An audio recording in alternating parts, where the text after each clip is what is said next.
Hello friends, welcome back to my channel हमारा प्राथमिक विद्यालय। आज के इस वीडियो में मैं निष्ठा प्रशिक्षण मॉड्यूल 8 जिसका नाम है पर्यावरण अध्ययन का शिक्षण शास्त्र प्राथमिक स्तर के गतिविधियों और प्रश्नोत्तरी, जो मुख्य प्रश्नोत्तरी है उसके प्रश्नों का संपूर्ण हल आज के वीडियो में लाऊंगी और आप इस वीडियो को देख के अपना प्रशिक्षण अच्छे तरीके से सब पूरा कर सकते हैं। तो आइए देखते हैं गतिविधियों और प्रश्नोत्तरी के प्रश्नों का हल। गतिविधि 1, अपनी समझ की जांच करें।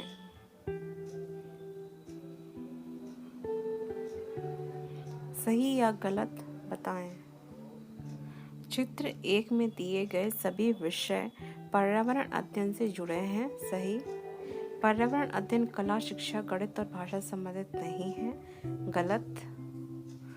स्वास्थ्य शिक्षा पर्यावरण अध्ययन में एक विषय के रूप में शामिल है। सही। केवल सामाजिक विज्ञान और राजनीतिक विज्ञान पर्यावरण अध्ययन से जुड़े विषय हैं। गलत। तो इस तरह से आपके चारों प्रश्नों का उत्तर सही होता है। आपको 4 में से 4 अंक प्राप्त होंगे। आइए देखते हैं गतिविधि 4 के प्रश्नों के उत्तर। जल संसाधनों में पीने योग्य और न पीने योग्य दोनों जल होते हैं। सही। जल संग्रहण इकाइयां केवल मानव निर्मित हैं। गलत। सभी जल भंडारण इकाइयां जल संसाधन भी हैं। सभी जल भंडारण इकाइयां जल संसाधन भी हैं। इसका उत्तर है गलत। जल संसाधन प्राकृतिक और मानव निर्मित दोनों हैं। सही।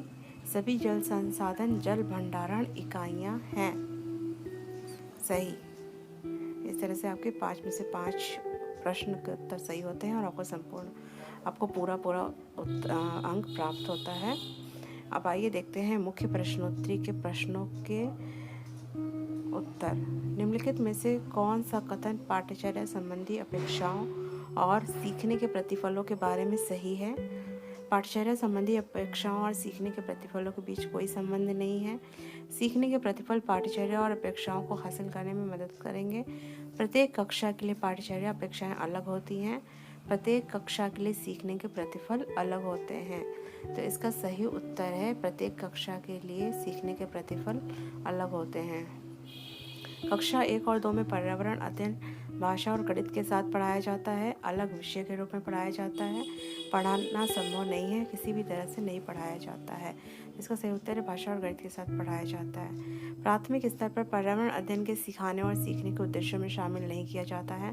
विद्यार्थियों को वैज्ञानिक नियम याद करने में मदद करना, विद्यार्थियों को उनके सामाजिक सांस्कृतिक पर्यावरण को समझने में मदद करना, शिक्षार्थियों को उनके भौतिक पर्यावरण को समझने में मदद करना, शिक्षार्थियों को उनके परिवेश को जागरूक करना और महत्व को बताना। तो इसका सही उत्तर है विद्यार्थियों को वैज्ञानिक नियम याद करने में मदद करना। ये इसका सही उत्तर होगा। विभिन्न मापदंडों के लिए विद्यार्थियों की सीखने की प्रगति और उनके स्तरों का पता लगाने के लिए निम्नलिखित में से कौन सा सबसे उपयुक्त है? लिखित परीक्षा, वर्कशीट, रूब्रिक्स, मौखिक परीक्षा। तो इसका सही उत्तर है रूब्रिक्स, मापदंडों का सेट। पर्यावरण को सुरक्षित रखने के लिए 3 र हैं: reserve, reduce, recycle, recover, reuse, return, recognise, recycle, reuse या रिड्यूस, रीयूज, रिसाइकल। इसका सही उत्तर है रिड्यूस, रीयूज, रिसाइकल। कम करना, पुनः उपयोग करना, पुनः चक्रित करना। निम्नलिखित में से कौन सा पर्यावरण अध्ययन शिक्षण अधिगम के अनुरूप नहीं है? प्रत्येक बच्चा अपनी पाठ्यचर्या का सर्जन करता है। प्रत्येक बच्चा अपने तरीके से अद्वितीय है। प्रत्येक बच्चे को प्रश्न पूछने का अधिकार है।